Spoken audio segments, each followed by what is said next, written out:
Morning student. आज हम कक्षा 10 के पार्ट 2 कवि तुलसीदास द्वारा रचित रामचरितमानस के बालकांड से लिए गए लक्ष्मण परशुराम संवाद के बारे में पढ़ेंगे। कवि तुलसीदास जी का जन्म संवत 1589 और मृत्यु इनकी संवत 1680 में हुई थी। जीवन परिचय इनका।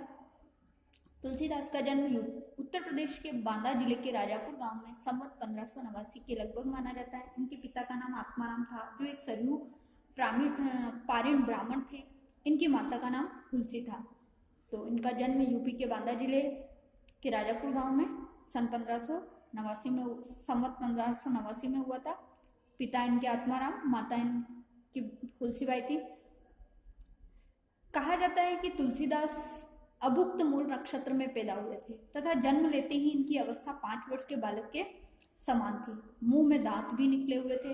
भय की आशंका के चलते माता पिता ने इन्हें त्याग दिया तथा मुनिया नामक दासी को दे दिया, जिसने इनका पालन पोषण किया। इनका बाल्यकाल कष्टपूर्ण बीता। कवितावली में ये लिखते हैं, मातु पितु जग जाय तजो विदु ही न लिख्यो कछु भाल बिलाई। तो जब इनका जन्म हुआ था अभुक्त मूल नक्षत्र में, तो इनका शरीर ऐसा हष्टपुष्ट था कि मानो जैसे 5 वर्ष के बालक के समान हो। मुंह में दांत निकले हुए थे। तो इस डर के कारण इनके माता पिता ने इन्हें त्याग दिया था और एक जो मुनिया नाम की दासी थी, उन्होंने इनका पालन पोषण किया। तो इनका जो बचपन था वो बहुत ही पीड़ादायक कष्टदायक बीता। तो कवितावली में लिखा है कि मातु पितु जग जाय तजो, माता पिता संसार सबने इन्हें त्याग दिया। विदुई न लिखो कछु भाल भुलाए, और विधाता ने भी इनके जीवन में कुछ अच्छा नहीं लिखा, परंतु तुलसीदास जी कहते हैं जो लिखा है वो ही अच्छा है।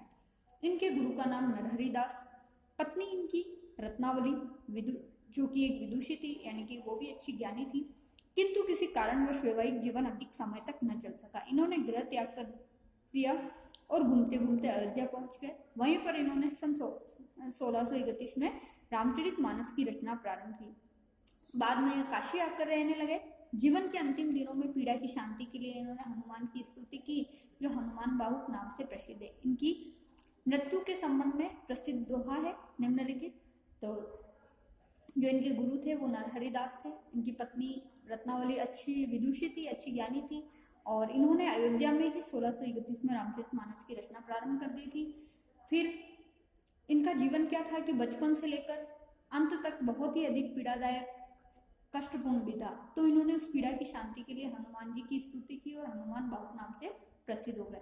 इनकी मृत्यु के बारे में एक प्रसिद्ध दोहा है, संवत 1680 गंग के तीर। संवत 1680 में गंगा के किनारे श्रावण शुक्ला सप्तमी, श्रावण मास के शुक्ल पक्ष की सप्तमी, तुलसी तजो शरीर, और तुलसी ने अपना जो शरीर था उसे त्याग दिया। इन्होंने राम के अनयन भक्त के रूप में दास्य भाव अपनाते हुए अनेक काव्य ग्रंथों की रचना की। जो इनकी रचनाएं हैं वो निम्नलिखित है, रामचरितमानस, विनय पत्रिका, दोहावली, गीतावली, कवितावली, रामाज्ञ प्रश्न, बरवे रामायण, जानकी मंगल, पार्वती मंगल, रामलला नहुछु, वैराग्य संदीपनी तथा कृष्ण गीतावली, ये इनकी प्रमुख रचनाएं।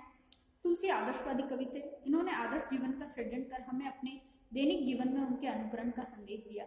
ये अवधी और ब्रज दोनों भाषाओं के पंडित थे। दोनों भाषाओं का शुद्ध और परिमार्जित रूप इन्होंने अपनाया है। तो ये अवधी और ब्रज भाषा दोनों के अच्छे ज्ञानी थे। दोनों का शुद्ध रूप इन्होंने अपनी रचनाओं में प्रयुक्त किया। जो इनकी रचनाएं थी, इनके जो दोहे थे, चौपाइयाँ थी, वो बहुत ही अच्छे आदर्शवादी थे।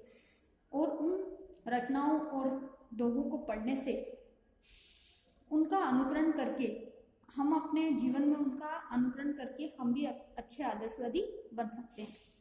पाठ परिचय।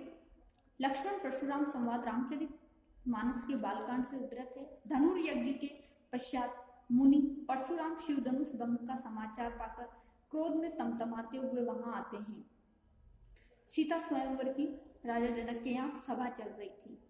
तो विश्वामित्र के साथ, गुरु विश्वामित्र के साथ लक्ष्मण और श्री राम भी पहुंचे।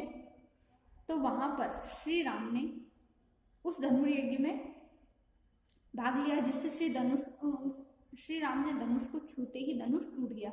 और इस का समाचार पाके परशुराम क्रोध में अत्यधिक क्रोध करते हुए वहां आए, किंतु राम की विनयशीलता और विश्वामित्र के समझाने पर राम की शक्ति परीक्षण के बाद उनका क्रोध शांत हो गया। परंतु श्री राम ने उनके जो वचनों का जवाब दिया बहुत ही शांत विनम्रता से दिया, और विश्वामित्र ने भी उनको समझाया, जिससे कि उनका क्रोध शांत हो गया। परंतु इस बीच लक्ष्मण और परशुराम के बीच व्यंग्योक्तियों से युक्त जो संवाद हुआ, उस प्रसंग को यहाँ प्रस्तुत किया गया है। परशुराम के क्रोध से भरे वचनों का उत्तर लक्ष्मण व्यंग्य वचनों से देते हैं। परंतु जब उस सभा के बीच में परशुराम श्री राम पर क्रोध करते हुए जब अपने वचन कहते हैं गुस्से से भरे हुए, तो लक्ष्मण उनके जो वचनों के जवाब देते हैं वो बड़े व्यंग्य से देते हैं। लक्ष्मण जहाँ विवाद वत्सल है, वहीं श्री राम नीतिज्ञ और समझने के प्रतिमान के रूप में प्रकट हुआ है।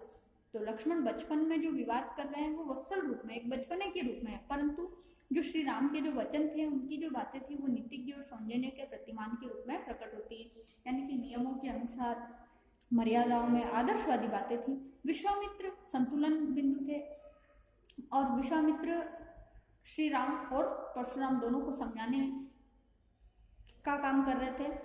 वे चरम क्रोध की दशा में परशुराम के आवेश को प्रशमित करते हैं, जबकि विश्वामित्र परशुराम का जो गुस्सा था उसको क्रोध से नहीं शांति से समझाने का प्रयास करते हैं। परशुराम का क्रोध भय से अधिक हास्य का आलंबन बन गया, और उस सभा के अंदर, सीता स्वयंवर की सभा के अंदर जो परशुराम का जो क्रोध था वो मानो ऐसा बन गया कि हंसी का एक पात्र बन गया हो।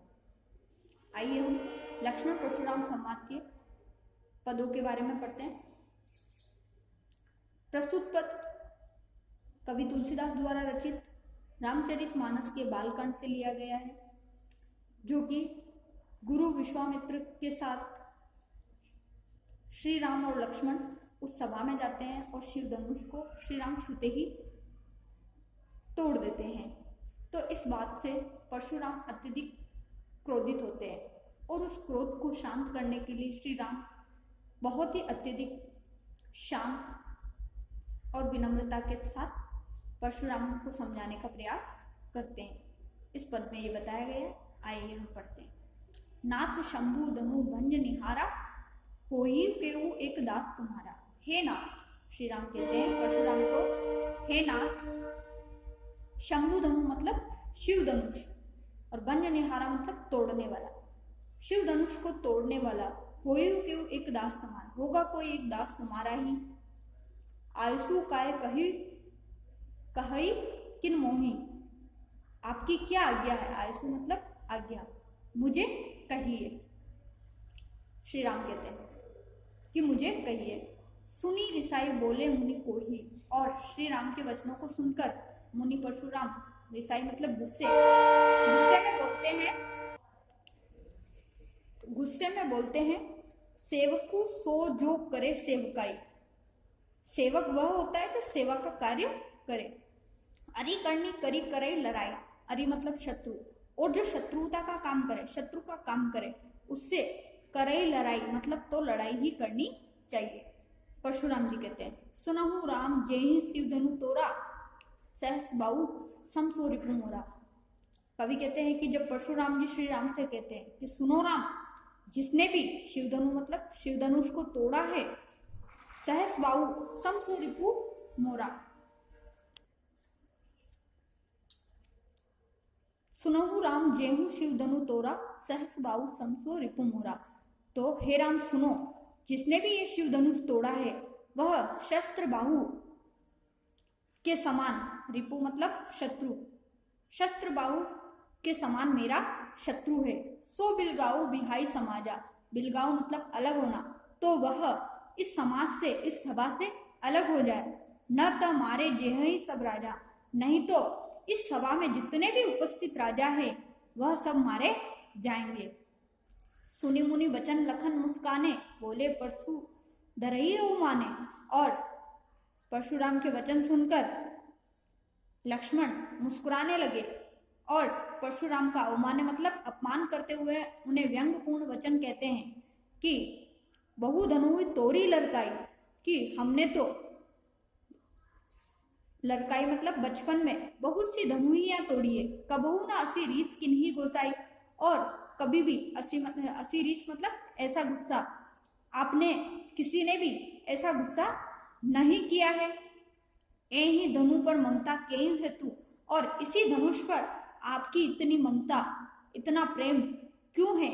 सुनी रिसाई कहू भृगु कुल केतु, और श्री लक्ष्मण के ऐसे वचन सुनकर जो भृगु कुल केतु, ब्राह्मण कुल के केतु परशुराम जी और अत्यधिक गुस्से में आकर कहते हैं, हे नृप बालक कालबस, हे राजपुत्र, नृप बालक मतलब राजा के पुत्र, कालबस यानी कि तुम मानो ऐसा लगता है कि जैसे तुम्हारी मृत्यु आने वाली है, तुम मृत्यु के वश हो। बोलत तो ही ना संभार, तुम क्या बोल रहे हो। संभार मतलब होश, तुम्हें होश ही नहीं है, तुम सोच समझ कर जवाब नहीं दे रहे हो। धनु ही सब त्रिपुरारी धनु, धनु ही मतलब जो जितने भी धनुष्य है, क्या तुमने, त्रिपुरारी मतलब भगवान शिव, तुमने उन सभी धनुष को भगवान शिव के धनुष के समान समझ लिया। विदित सकल संसार, और यह तो जो भगवान शिव का जो धनुष है वो तो पूरे संसार में प्रसिद्ध है, उसको तुम कैसे दूसरे धनुष के समान, धनुई के समान मान रहे हो। तो ये कवि तुलसीदास ने इसको अवधी भाषा में लिखा है, और परशुराम की अत्यधिक क्रोध पूर्ण बातें हो रही है, तो ये ओज गुण है इसके अंदर, वीर रस में लिखा गया है। और परशुराम के जो वचनों का जो जवाब दिया है वो श्री राम ने अत्यधिक शांति और विनम्रता के साथ दिया है। आपको इस पद की व्याख्या करनी है और कवि परिचय लिखना है।